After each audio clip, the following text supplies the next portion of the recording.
Hey everybody, it's Grandmaster Ben Feingold with the recap today of round one. We're going to look at the game Teimour Radjabov versus Alireza Firouzja. A very long game. It took 6 hours, but finally we got a result. They played this Vienna kind of crazy Queen's Gambit where black plays a very early b5. The other crazy move is bishop to b4, which also leads to wild positions. b5 is even more wild.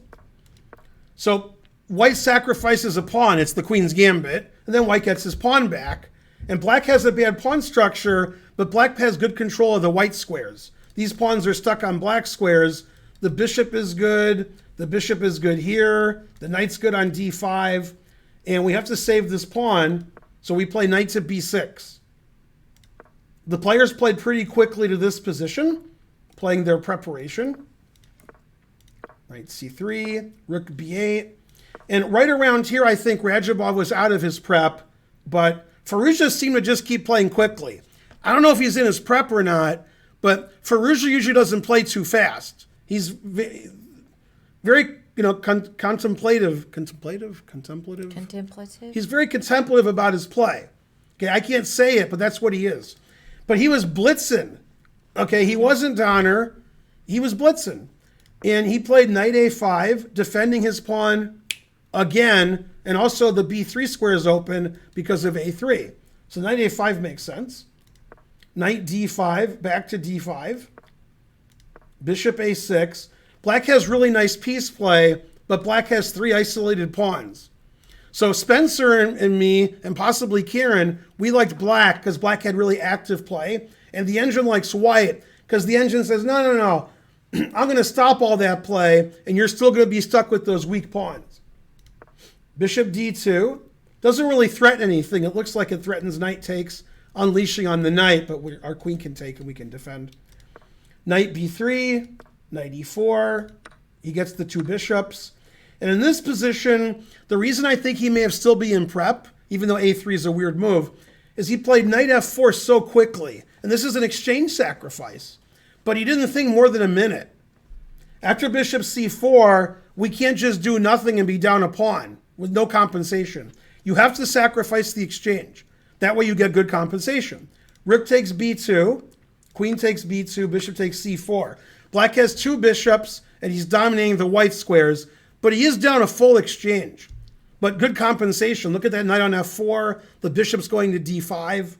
I mean, it's pretty aggressive looking position for black. 2 bishops. Okay, rook c1, bishop d5. And in this position, after rook e1, finally, Firouzja started thinking. And Firouzja had built up about a 1-hour time advantage up until this point. He'd only taken about 15 minutes to reach this position after move 21. So I thought this was the end of his prep, and he has really good compensation for an exchange. He played queen a8, and the players were playing engine moves all throughout. Queen c2, defending the knight. There was a 45-minute think here, and he played bishop a8 takes the pawn, which is the correct move. Knight g5, threatening knight f6 check, followed by queen takes h7 mate. That forces black to play knight g6 to block the diagonal.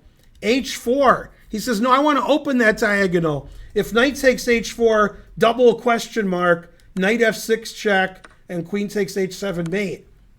As played in the famous game, Gotcha versus Bitch. So after h4, he played bishop b4 after long thought, which is also the engine move. And after h5, finally one of the players deviated from the recommended engine move.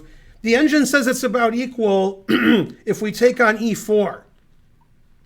And the engine line is knight takes, knight h4. We're going to get our exchange back. You can't play knight c3 saving the exchange because of mate and 1. Both sides playing for mate. So we're going to get our exchange back. Our knight's going to go to f5. And after something like h6, the engine says it's about equal. White's down a pawn, but white has good compensation against black's king. Anyway, he didn't do that. He didn't play the engine line. After h5, he played bishop takes d2. The players still played engine lines after that. Queen takes, h6, takes, takes, takes. King takes f7. The problem with taking with the rook is you don't want your king on g8. Knight takes, queen d3, queen h7 check. You got to get your king out there to the center, which he understood. The king is actually safer in the center. Now he's got this nice battery, so f3 was played. Never play f3. King to d7. The king is actually best on the d file because it's all blocked up. The center's completely blocked. There's no way white can improve there. If the king was on g8, white just easily can break through over here. Queen h4, queen d3 to h7. But with the king here, how do we get to that king? Well, unfortunately, Radjabov gave most of his winning chances away when he played knight e4. By keeping more pieces on, white has some chances to have an advantage because black's king is on d7. Black has 4 isolated pawns, although that's a nice bishop. Knight e4, couldn't wait to chop off that knight. The more pieces you trade, the more likely it is to be a draw. It's equal material, equal queens, equal rooks, everything's equal. So this position should be a draw.